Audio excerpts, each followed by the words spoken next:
I love the way the First Gen Lounge makes me feel. Because it creates a space where I belong. Where we're able to create community. The fact that it's a community. It's a safe place. It also gives me a place to understand different perspectives. The stories of these individuals prescribe transformational perspective. I receive encouragement, enlightenment, empowerment. And also serve as a catalyst to just keep going. Where we're able to be our true selves. I'm allowed to be an unapologetic first gen. And above all else, tell our story. And every episode is unique. I love it. I'm your host, Dr. Eve, and I'd like to welcome you to the First Gen Lounge. Hey, before we jump into today's session, I'd like to take a moment to invite you to become a part of the First Gen Lounge family. I like to say that it's goodness beyond the podcast, and where I share with you exclusive offers, resources to navigate life and entrepreneurship, and event information. So when this conversation comes to an end, head on over to www.thefirstgenlounge.com/family to join. I've even dropped a link in the show notes to make it easy for you. All right, now let's get into it. Hello, beautiful people. Welcome back again. So glad you're here. Why am I so excited? Look, life is just exciting, and every moment is a moment to be celebrated. So if y'all have ever watched Tyler Perry movies, like Mr. Brown would say, it's a celebrate. So I am, feeling extra spectacular. Been doing a lot of thinking and reflecting. What's new, right? And I am excited about today's show. I have been thinking a lot about, what it means to find your chill. And find your chill, another way of saying simplify your life. But I just think everybody says simplify your life. So I'm going to say find your chill. So what I have for you today are 15 ways to find your chill. And when I actually started thinking about doing this, it made me think about some of the more seasoned folks. And you ever hear old people don't change, or, they stuck in their ways. And I remember laughing at people who were older, I don't know why they don't change or try something new. But as I started thinking about this show and reflecting and writing out the 15 ways to find your chill, I realized something. When you find something that works, you stick to it. Like what my grandpa used to always say, if it ain't broke, don't fix it. Okay, I can see that. But as much as I see that, I also see that a lot of finding our chill and simplifying your life, y'all, that really just translates to doing things to make your life easier and doing things to just be able to breathe easier each day, to just be able to be like, yo, I'm good. To make your decisions a lot less complicated than what you're doing. And I know we touched a little bit on it back when we talked about the hacks for productivity, but bringing it to simplifying your life.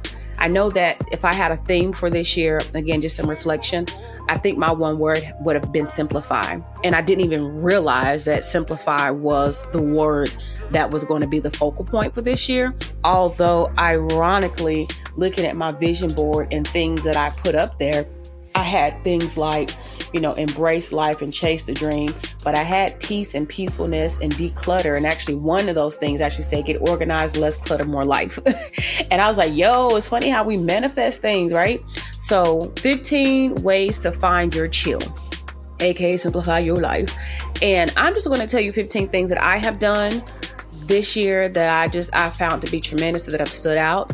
And I would love for y'all to add to the conversation, hit me up and let me know, hey, what are some things that you're doing? Maybe we can do a part 2 in 2020 and doing, other ways for folks to think about finding their chill as well. And doing things, again, to just make life a lot less complicated, because y'all already got enough going on, enough, period.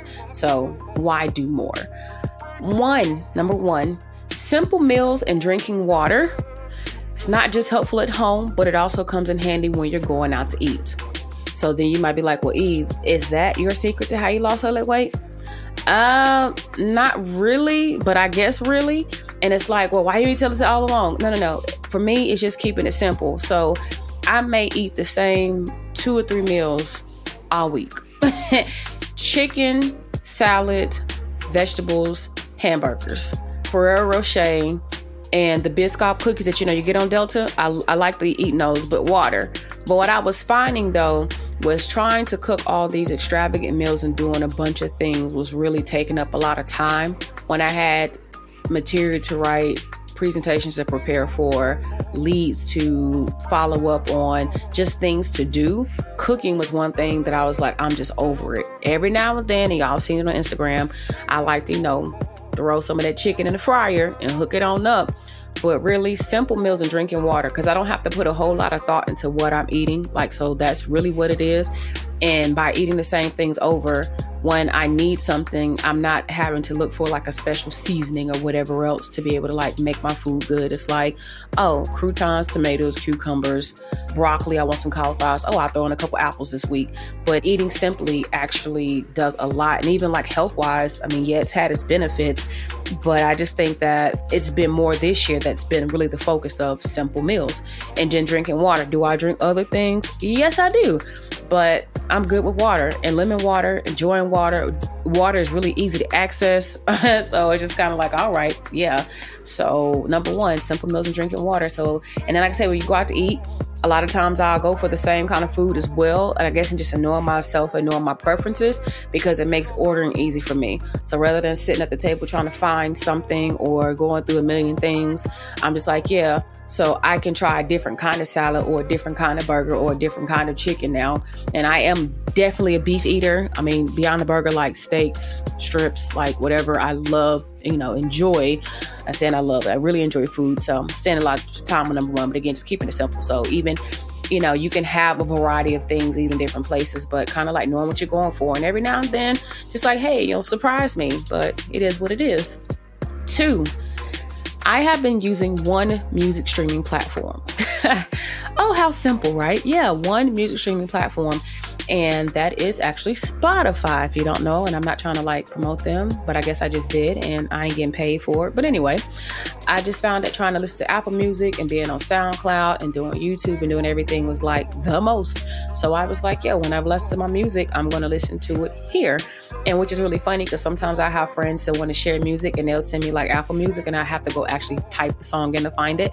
But I'm good with that. And I also have a long-standing relationship with Spotify. I've been with them for like several years now. I just looked at like my year in review, and like it took me back through the decade, and I was like, oh, this is really cool. So yeah, one music streaming platform. So maybe some of y'all just want to just find your one thing and just stick to that one thing with, your streaming and music. Number 3, reducing social media platforms. Oh my goodness, this has been large. So it has been that like I stopped tweeting for real like several months ago. I can't even tell you how long it's been.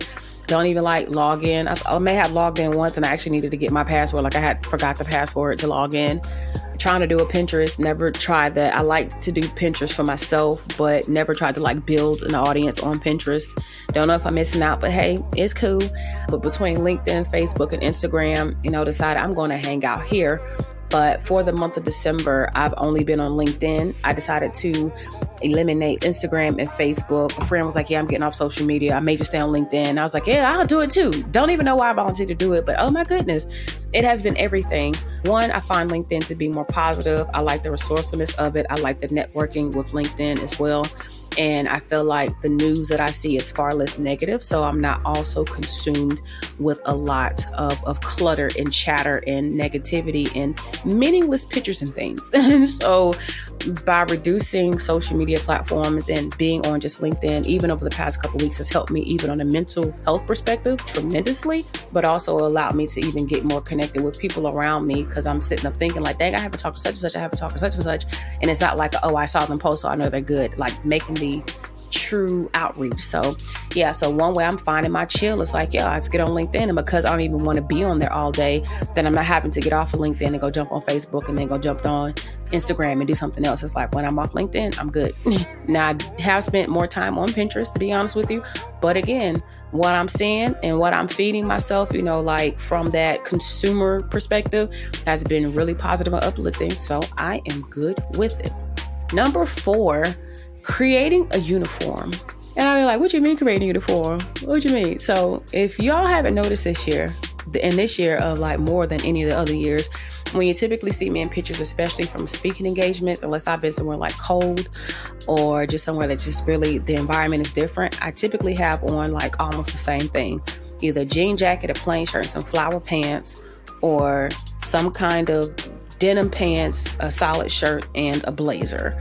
So I have this thing, and I actually started it, I want to say maybe like a year, maybe 2 years ago, I had the idea to create a uniform, something that I can have as a go-to for myself, that just takes the complication out of what am I going to wear when I go to events and when I go do things. And then also like, what's my feel good? So my uniform, I love wearing denim. Oh my gosh, I love wearing denim. So if I don't have on denim on the top, I may have it on the bottom, or it's going to be layered somewhere in the outfit. But not just creating a uniform. A lot of times I decide on a color pattern. So I have like 4 primary colors that I go to, that I like to bring in my wardrobe, because it's colors that I really like to wear. And because of that, it makes shopping easier for me, and it makes dressing easier for me.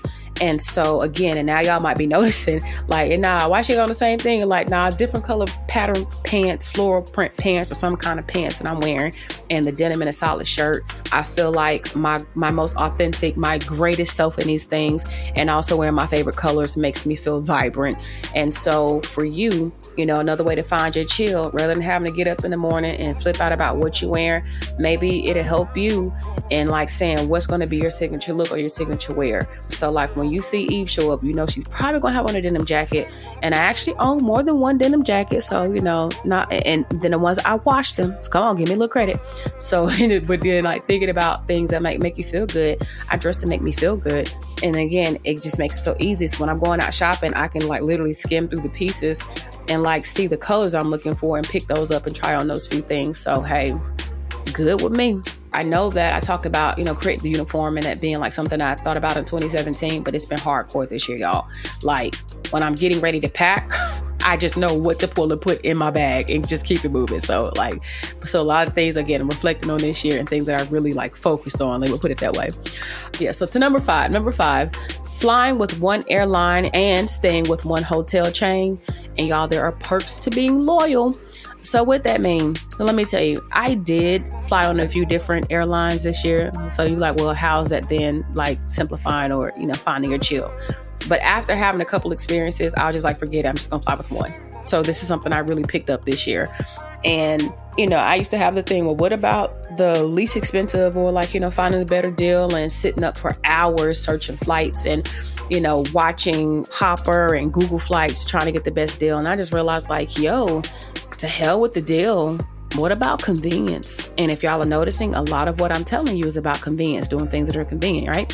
So I was like, I don't like being stressed out. And what is something else I can do to just not be stressed out? Well, if I just fly with this airline, if I just stay with this hotel chain, then I just know to hell with the layover. And, thinking about if it's going to be $50 more or less, then I'm just going to fly with this one. And it like changes the game.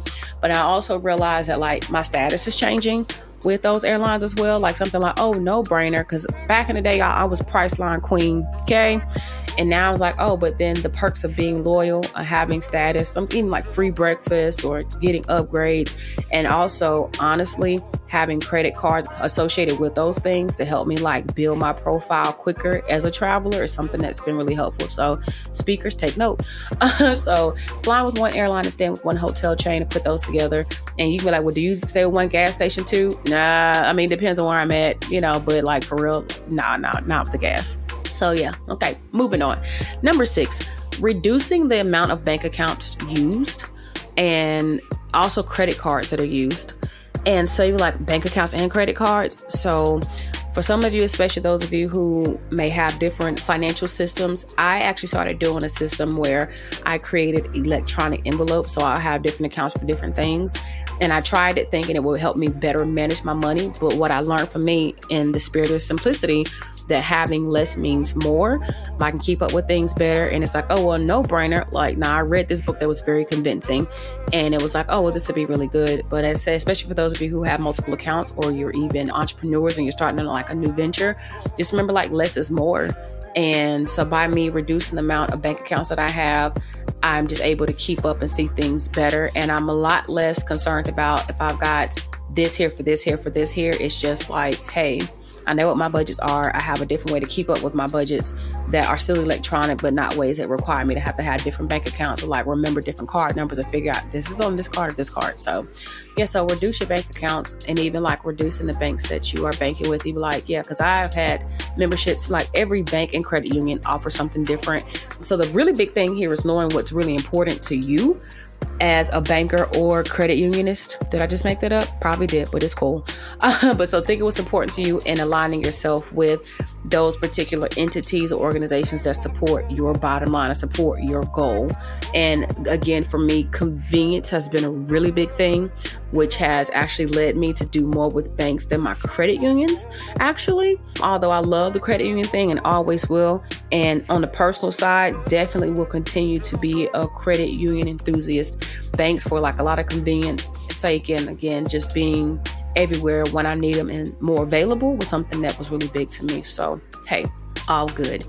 Number 7, we're getting through this list pretty fast. Designating times and days to accomplish goals. And I talked about this in a few other episodes if you've heard it, but I would say this also relates to time blocking. So on certain days and certain times, literally having those spaces to do things that I need to do. And we talked about this in the productivity episode, but again, it just looks like on Thursdays, from 1 to 3, there may be an errand day or errand time block. On Fridays from, 2 to 6, that may be dates with Bae.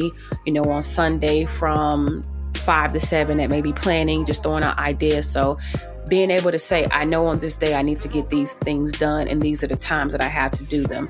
And while you can still be organized, it still allows you flexibility. So for people who can't do stuff and just be like, I got to do it hour for hour for hour, time blocking is essential. So even that has really helped me simplify my life a whole lot, because if I can't get something done on one day, I know when I can get it done another day, and I just kind of keep it moving and not stress myself out about, oh my gosh, I've got to get this done this day and I got to spend 7 hours doing it. No, here's your 2 or 3 hours over the next 3 or 4 days to get that done. So enjoy that. Number 8, maybe no surprise to some of y'all, but do not disturb on the cell phone for at least 12 hours a day. At least 12 hours a day? What you mean? Because as somebody who has business to run and take care of and to do all that stuff, it's important for me to be able to focus. And so having on Do Not Disturb has been, again, very helpful for me, because I'm not distracted by calls unless there's somebody on my favorites list. And it's kind of like, it's cool if you call, because if you call, like, I know you call not just for like anything random, but even so, like, I may have, random people calling for things to solicit business or, donations and stuff. These things happen, and I don't want to be distracted by that. And then the other thing, because of the way I've organized my life, is that I typically know when I'm expecting a call or going to need to be on a call. And then I'm still like kind of old school in the sense that leave a voicemail, I can call back, shoot a text, I'll get with you, let see the email, do something. But the Do Not Disturb has been a way that I found a whole lot of chill, because I'm not also worried about working on something that I really got to get done. And then, there go the phone, there go a text message, and then contributing to better sleep as well, because again, the phone's just not ringing all hours of the night. And then another thing that I did internally, and this is what, the other Dr. Hudson, is just starting having like a cutoff hour. Like at a certain point in time, I'm not trying to be engaged with anybody. Like, this is home time, this is what we're doing. So like, you are also in the Do Not Disturb. But hey, all good. Which brings me to number 9. Y'all know I love 9, right? Something that I worked on doing was removing emails and social media off of my phone. And this is more or less of a, depending on the situation, like if I'm traveling, then it's definitely going to be on the phone. And I already talked about removing social media off earlier, or at least reducing it. But actually, I took the apps off of my phone for those other social media networks that I'm not associating on or not on at the moment. But definitely removing emails, because it removes the urgency to always be on the phone, unless I'm just Pinteresting it out, or if I'm doing research, which y'all know I really enjoy doing research. So it's helped me to not have to be so consumed again with the outside world, and to spend more time in my world, and to take some of that time again building my business and doing things that are developmental, and even like catching up on sleep. Now I know I've been talking about sleep a lot lately, but definitely doing more to just take care of my health and be well with that. And I say take care of my health, won't say like anything's wrong, that's not what I'm trying to imply, but really like that self-caring regularly is what I'm trying to say. So being good to me and not giving myself reason to be distracted. Number 10, tricky but effective, is moving face-to-face meetings to virtual ones. Is a way that I've simplified my life. And a part of this is because I moved to an area that a little bit outside of the main city, although I still do most of my networking and building within the city when I am there. And so because of where I live, commuting is twice as much as what it used to be for me, which isn't always convenient in the grand scheme of a day's worth of work. But also because I'm meeting people all across the world, like literally, that me trying to show up somewhere, being in South Carolina or being in California, isn't always something that I can necessarily do right away. But doing moving face-to-face meetings is a virtual one. So I ask people, are they open to face-to-face meetings? Because a lot of times it does really help me save on time. Because by the time I travel somewhere and then meet and travel back, what may have been an hour and a half then may now become an easy 3 hours of a time span. And so even when I think about productivity and taking care of my time and working within my time blocks, it may not be the most feasible thing to do. So thinking about, even for some of you all, if you can move yourself into a virtual space and still make the connections, eventually when time is more available, then I think that may be something to consider, but not also being afraid of the face-to-face, which also I say, and this isn't something that I wrote, but adding to that, not just moving face-to-face to virtual, but also sometimes making phone calls virtual meetings. So you still get the face-to-face interaction and connection and conversation with the person that you don't necessarily get on the phone, but it's still it's still good. You can still have coffee. Sometimes I still have coffee or snacks or sometimes even lunch. So it definitely works. Number 11, shopping at the same stores, sticking with the brand. Convenience, again, is just so important, but it also keeps me from having to do a lot of running around. So when I need stuff for the house, or I'm looking for clothes or whatever, and I think a lot of y'all have probably got your go-tos, right? And most of this show, as you're getting, is about your go-tos. What are your go-tos? What are things that, again, just do it without trying to find a new way to do it if it's already working.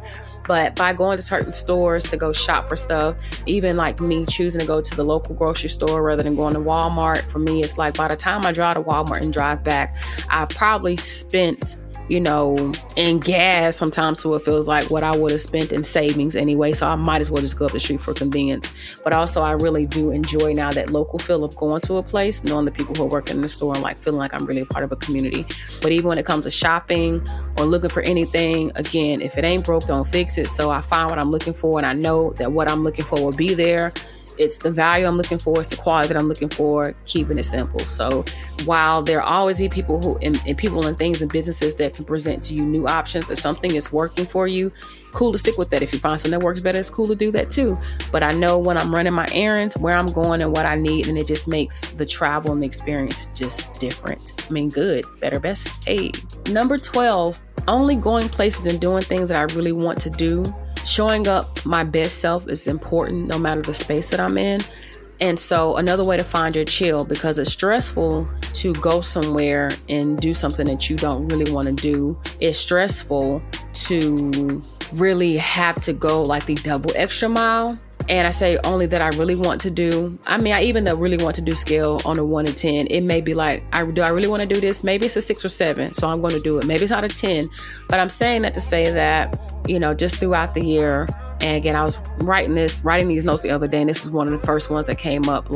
Does it really matter that you show up in the space that you really want to show up in and do the things that you really want to do? It does, because it takes energy, and depending on the kind of person you are and what you've got going on in your life, it may be something that you just need to have your space, or maybe that you just can't go that day and front. You just can't go that day and not be the best version of yourself. And people say, well, come as you are. But me coming as I am, and I'm grumpy and I'm distracted and I got negative energy, you don't want that around you. You don't want that around you. So just again, thinking about ways to simplify your life, do the things that you really want to do, and learning to not apologize for it. That's been one of the harder things that I've had to learn to navigate. It's I'm so sorry. I'm not going to make it. I'm not going to be able to do this. I'm not going to be able to do that. But it's I am apologetic, as a person who cares. But at the same time, I got to do what I got to do to take care of myself and to like, again, find my chill. So depending on the season, I'm like, I might want to do more, might want to do less, but that's cool. Either way that it goes. Yep. So got that? Yeah. I mean, I think that's pretty straightforward, right? Number 13, something that I've been working on is refocusing my business. So rather than trying to do it all, investing my time in things that I'm good at and that I actually enjoy doing. So similar to number 12, especially for those of you who are entrepreneurs and you're trying to figure out what to do next in your business or where to go or how to handle things. Or for those of you in grad school, just again is, hey, what's the business right now when this research or these research projects or these dissertations that y'all are trying to figure out, like, what are ways that you can just really say, this is where I really want to invest my time and the things that I'm good at and I actually enjoy doing. Why this is important? Why that is important is because when you are doing many things and you don't enjoy them all, and that's not to say that everything you do you're supposed to love, but if you are loving what you do in a general and you're good at it and you're interested in it, even the parts that you don't necessarily enjoy, you can find some kind of satisfaction in it.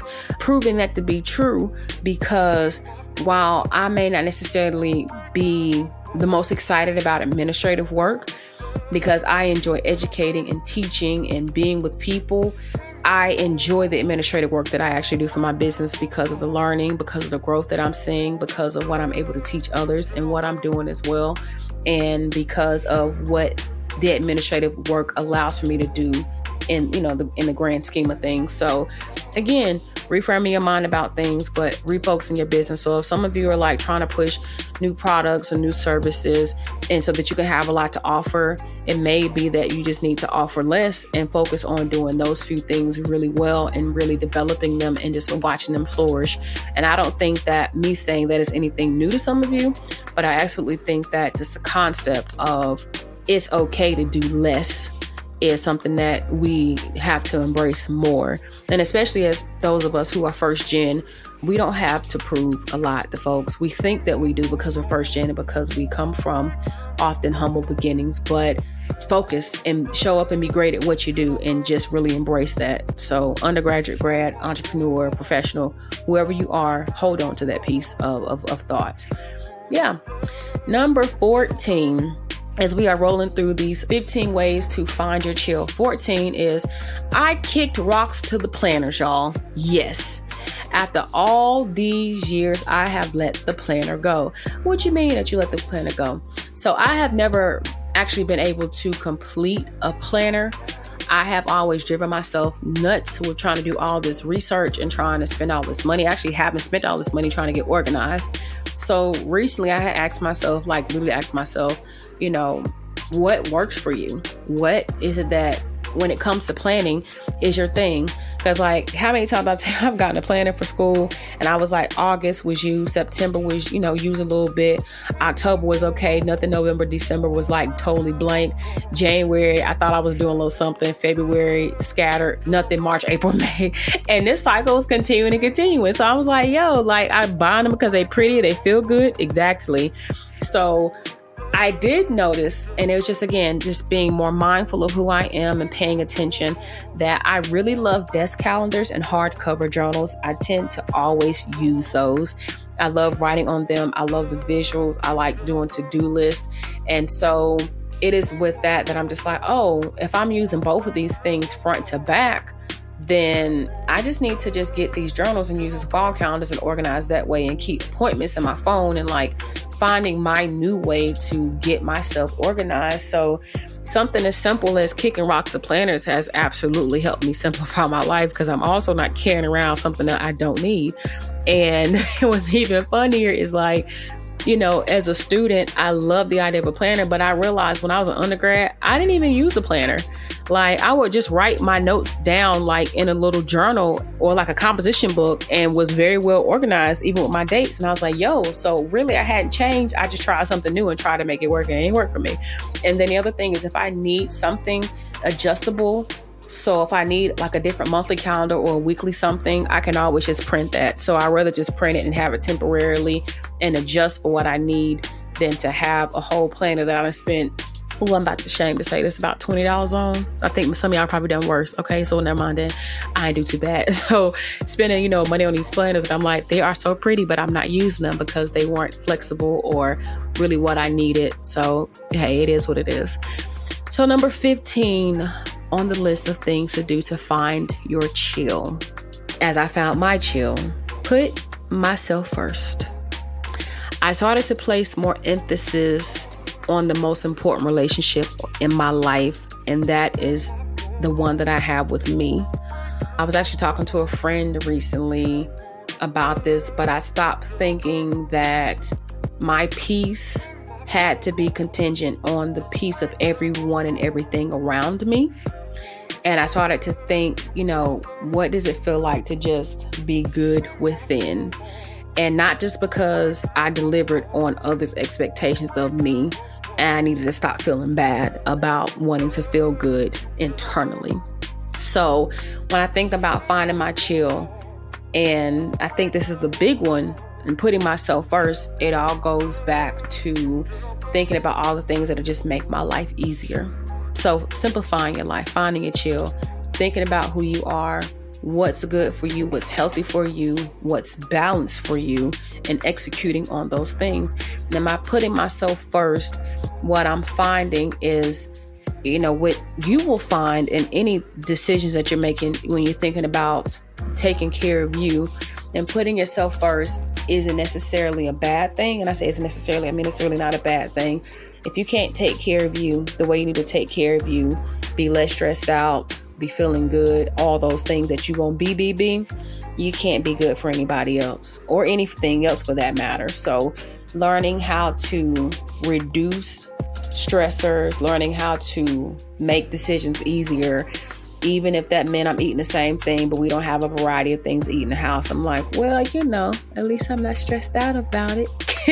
Little things like even a dog, like the dog can eat at a certain time during the day, or, there's just certain things that I can do to give him a bone and he get out of my way or he be on his way, then I'm good with doing that as well. So again, it just takes the load off and it reduces what I've got going on. But also putting myself first has put me in a space where, again, not feeling bad because I'm not taking on everybody else's stress too, and I'm not taking on everybody else's expectations. That's not to say that there aren't expectations, that things don't exist, that things aren't going on, but that is to say that for what it's worth, I'm just learning that the more I try to carry other people's burdens and loads, the more complicated my life becomes. So if I'm going to find my chill, I've absolutely got to learn how to just do me, and do me in a way that's like, hey, if somebody had to choose you or themselves, who you think they're going to choose? So why do you keep choosing other people? And that's not to say that I don't make sacrifices, that I don't show up for friends, that I don't do things, but it's also saying, hey, I may not be able to do everything. That doesn't make me any less your friend, doesn't make me any less of a daughter or entrepreneur, but it is acknowledging that for me to be good, better, best, long term, I may not be able to do everything. And the people who love me and love me most, as the people who will love you, they will understand that. And I am really grateful to have people in my life who understand that I'm doing what's best for me for a change. And it's one thing to keep talking about it, but then the actual act of it, yes, it does feel weird sometimes. Be like, oh, I'm saying no. Should I have said no? Should I have said no? Like, nah, I said no. And no is a complete sentence. And it's good. But also saying, well, while I may have said no to this, my balance is I will be there for that or for some other thing. So anyway, those are 15 ways to find your chill. What are 3 that you would actually add to the conversation? I would love to know from you, and I would love to know that by shooting me an email, jumping on the list and replying to the email. Like, let me know. Let's come up together with a list of 15 things we can continue to do to simplify our lives, or I'm trying to coin something new, to find our chill. Those 15 things. And so what I have for you Also in those show notes, so go check the show notes, is a download for you to start your own list of 15 ways that you're going to find your chill. Just go ahead and go cop that and start to think about and ponder on what you want to do to chill. Download it. It's free to you. Just again, a good guide. I've given you 15 things that I do. I'm sure I could have extended this list far more. However, it's just like, oh, well, let's just keep it simple. Let's just keep it at 15 and just think about how those things have, again, in the big grand scheme of things, just help me to really like be a better version of myself. The one piece of advice I can give you just to really take away from this show is that you don't have to make things more complicated than they need to be. Just live simply. Learn to value what simplicity brings, because having less, doing less, fewer decisions actually does mean more. It gives you space and freedom to think more, to just be. So anything you can do to make your life easier, to find your chill and to be chill, do that. And it's even funny because I'm thinking now, I'm gonna wrap it up, but I was thinking about a couple months ago, I was talking to, again, the other Dr. Hudson. I really like saying that, y'all. And we were in a situation, we were like experiencing something, maybe with a rental car. And he was like, yeah, I was surprised by how you were reacting. He was like, not that it was bad. He said, but you were so chill about the situation. He was like, so it helped me to be chill too. And something that I realized is like, typically I would have freaked the hell out. I'm sure that I would have. But what me doing and simplifying my life and just choosing like not to like worry more, like choosing to worry less, for if I made it a little complicated, is that like I can freak out about something or I can like be cool about it and the results may be the same. More than likely they will be the same. So why take the route of tripping out and doing more when I can do less and get the same results, right? So that goes for you who are freaking out about all the things you got to do, all the things you got to be, all the things you got to become. Just keep it simple. Where you're supposed to be, you're going to be. Where you're going to land, you're going to land. And that's just what it is. And doing more and making things more complicated doesn't mean that the result is going to be any better. So again, live simply. All right, y'all. That's all I got for you. Again, check those show notes for all the links that you need to be great in this life. And please know always that I love you. I love you. I love you. And I want you to do what? Keep pressing forward. All right. I'll holla. Is that old school? Okay, whatever. I'll be that. Bye, y'all. Before you go, I just want to take the time to say thank you again for tuning in, for being in this space. I really appreciate you. Now, if any part of the show did anything for you, then pass the word. Tell a friend, text, email, DM, let them know about the First Gen Lounge so we can continue to inspire others that are around us. I want you to come back and kick it again. But in the meantime, keep pressing forward.